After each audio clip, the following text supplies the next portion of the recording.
7, 8 minutos, no siempre podemos hablar de cosas positivas o nos pasan cosas buenas. A veces uno tiene que hablar de ciertas situaciones para que no se vuelvan... O mejorarlas. Sí, para que no vuelvan a ocurrir, ¿no? Sí, exacto. Se acuerda que hubo una noticia ahí muy triste de 20 menores que resultaron intoxicados y uno de ellos falleció y resulta que era que habían consumido marihuana y alcohol previo a la intoxicación y que eso desencadenó un problema grandísimo. Gravísimo. Y bueno, el doctor Camilo Uribe nos acompaña, jefe de especialización de toxicología clínica de la Fundación Universitaria de Ciencias de la Salud, y vamos a hablar sobre la drogodependencia. Doctor Uribe, bienvenido. Marcela, muy buenas noches, ¿cómo están? Bueno, doctor Uribe, hablemos un poco de ese término. ¿Qué significa drogodependencia? Sí, mira, básicamente el término incluso hoy en día requiere algo de actualización. Okay. Más que drogodependencias, hoy en día hablamos de una enfermedad que se llama la enfermedad adictiva. Okay. Y esa enfermedad adictiva es producida por una serie de sustancias, muchísimas, ¿sí?, que son capaces de producir en los seres humanos dos efectos. Un efecto se llama tolerancia, es decir, cada vez requiere consumir más de lo mismo para encontrar el mismo efecto. Y la otra se llama dependencia, que a su vez es una dependencia de tipo psíquico o emocional, es decir, la persona se rutiniza a sentirse bien, por ejemplo, comillas, con esa sustancia, y cada vez la busca para evadir un problema, para estar alerta, para contrarrestar un estado de embriaguez, etcétera. Y la otra es una dependencia de tipo físico, que quiere decir que su organismo comienza a pedirle esa sustancia y se le sale de las manos y no la puede controlar, pero dependiendo de ella. Aunque no le genere placer ya, ni le guste, ni le... Exactamente. Exacto, que es muy difícil además porque la persona quisiera salir de ahí y no lo logra. Y no lo logra solo. Bueno, pero entonces, la diferencia de los dos casos también tiene alguna diferencia, qué sé yo, que tiene que ver con la actitud, con la forma en que la persona consume. ¿Cuál es la diferencia entre las dos? O sea, ¿por qué ocurre la una y por qué la otra? Mire, la situación es bastante compleja en el sentido de que esta es una enfermedad que tiene un componente físico, es decir, orgánico, que altera órganos en el ser humano. Tiene un componente emocional, es decir, que altera la psiquis y el comportamiento del ser humano. Y tiene un componente social, porque es que la situación es que no solo afecta a quien lo consume, sino a su entorno. Y la preocupación más grande es que cada vez vemos más menores de edad, como el ejemplo que tú estabas dando. Y lo otro es que poco conocemos alrededor del tema de esta enfermedad y creemos que todos los enfermos adictos son iguales. Y resulta que no. Podríamos dividirlos fácilmente para entender en tres grupos. Okay. El que tiene ciertos trastornos en su desarrollo, en su personalidad desde muy pequeño, por ejemplo, que no fueron detectados.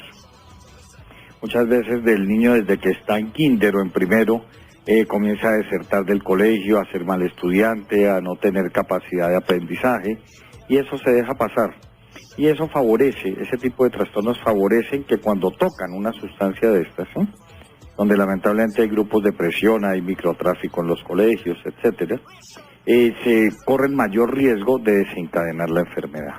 Otros son los que como consecuencia del consumo comienzan a presentar alteraciones en su comportamiento. Un poco el ejemplo triste sería lo que ocurrió hace 2 días en la ciudad de Bogotá y lo que volvió a ocurrir ayer, creo, con otros muchachos, donde ya no se miden las consecuencias y se llevan otros a realizar lo mismo. Esos ya son comportamientos disociales, es decir, un poco antisociales, que son consecuencia del mismo consumo. Y un tercer enfermo adicto es el que solo es adicto. Entonces el enfoque médico y el enfoque de diagnóstico y tratamiento de los tres es muy diferente.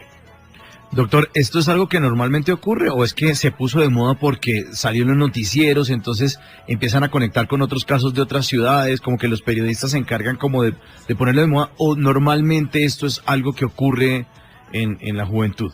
Mire, usted tocó un tema fundamental. Esta es una situación que lamentablemente viene ocurriendo ya desde hace mucho tiempo. Es decir, Colombia no es un país solo productor de estupefacientes, donde nos estigmatizaron hace mucho tiempo, sino que también es un país consumidor. Se nos olvida eso, ¿no? Nadie habla de eso. Lamentablemente tenemos un patrón sociocultural, recordemos, donde todos vivimos del qué dirán. Y por lo tanto se tapan las cosas, pero llega un punto donde ya no se pueden tapar. Pero ustedes tocaron un punto fundamental, los medios de comunicación. Tenemos que ser muy cuidadosos a que cuando se da una noticia de estas, no lo hagamos de tal forma amarillista de que lleve a que otros vayan a intentar buscar lo mismo. Aunque esa no es la vía de comunicación de los muchachos, lamentablemente, la comunicación que lleva a toda esta serie de bestialidades, porque esa es la palabra comillas, que están cometiendo los muchachos, es por autopistas informáticas, es por la internet. Claro, pero doctor, uno le pregunta a una persona que es adicta y dice, no, lo que pasa es que a mí me dijeron que si yo lo hacía de vez en cuando y tal, no iba a pasar. O alguien que dice que no es adicto, dice, no, yo lo sé controlar perfecto, yo me fumo un tabaquito ahí cada no sé cuánto, no, sí, es que yo no. ¿Eso depende de qué? Eso depende de las características de cada individuo. ¿Cuál es el problema? Esta es una enfermedad que a la fecha, siendo una enfermedad tan antigua, ¿no es cierto?, que la humanidad toda la vida se ha drogado, ¿no? Es una enfermedad que a la fecha la ciencia médica, por ejemplo, no tiene claro cuál es la causa de ella. Cuando usted no tiene claro cuál es la causa de una enfermedad, mucho menos va a tener claro cómo se trata la enfermedad. Claro. Y en esos casos, lo más aconsejable en salud pública no es tratar la enfermedad, es buscar cómo prevenir la enfermedad. Y aquí tenemos un punto fundamental, y es cada vez es más temprana la edad de inicio en el consumo de sustancias, legales o ilegales, digamos que los 10, 11 años está en este momento en el caso de lo que vemos en la ciudad de Bogotá. Por lo tanto, tenemos que orientar una prevención por debajo de esa edad. Y eso es un tema de responsabilidad compartida, donde estamos los padres de familia, están los educadores, está el Estado y están ustedes los medios de comunicación. Desde lo más sencillo, nosotros los padres de familia, lo primero es la pregunta más tonta del mundo, ¿sabemos dónde están nuestros hijos y con quién? Desde ahí parte. Sí, la más simple. Doctor, ¿es bueno reemplazar una droga? Es decir, si el muchacho tiene una carencia, ¿qué cosas podrían reemplazar una droga? O sea, como que mejor... Como cuando uno deja de fumarse un cigarrillo y se come muchos chicles. Obviamente, ¿qué es lo que sucede? De acuerdo a la magnitud de la adicción, hay que determinar si ya hay lesiones orgánicas. Por ejemplo, hoy en día, si hablemos de lo que más debate ha creado, el consumo de la marihuana, por ejemplo. Hay mucho, lo que no sabe el común de la gente es que hoy en día estamos hablando de 1.500 variedades diferentes de marihuana. Estamos hablando de que lo que más consumen los niños y los adolescentes hoy en día son dos variedades, que le dicen creepy o cripa y la variedad corinto. Y esas tienen altísima concentración de alcaloide, de THC, tetrahidrocannabinol, que es el alcaloide alucinógeno de la marihuana. Y a esas concentraciones, al poco tiempo de consumo, 1 o 2 años, cuando tomamos una resonancia del cerebro, por ejemplo, ya comenzamos a encontrar lesiones en la estructura del cerebro de esos niños que van a causar problemas al futuro. Es decir, son situaciones que no se pueden subestimar. Doctor, hay algo que usted dijo muy importante en esas características de los adictos, y es que hay una que yo creo que es muy fuerte, y es el tema de las carencias en la infancia, del no recibir atención, de tener mucho bullying con sus compañeros, y los papás cuando ven que el niño ya está en las drogas, lo que hace es reprocharle, ¿no? Y el niño peor porque más consume. Hay que cambiar también el tema de cómo los tratamos, ¿no? Y cómo les damos amor y no cosas. Exactamente, y es que ese es un punto importantísimo. Un punto importante es, primero ese, 2, tener en cuenta que detrás de todo esto hay un gran negocio que se llama narcotráfico, ¿no? Y que siempre va a estar ahí. Entonces nuestra obligación como padres desde muy temprana edad es cómo enseñarle a los niños qué está bien y qué está mal y aprender a decir no. Así es. Claro.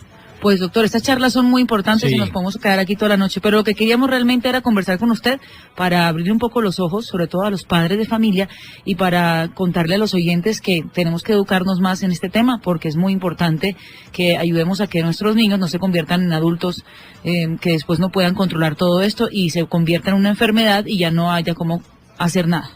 Exactamente, y sobre todo es mejor prevenir que lamentar, ¿no?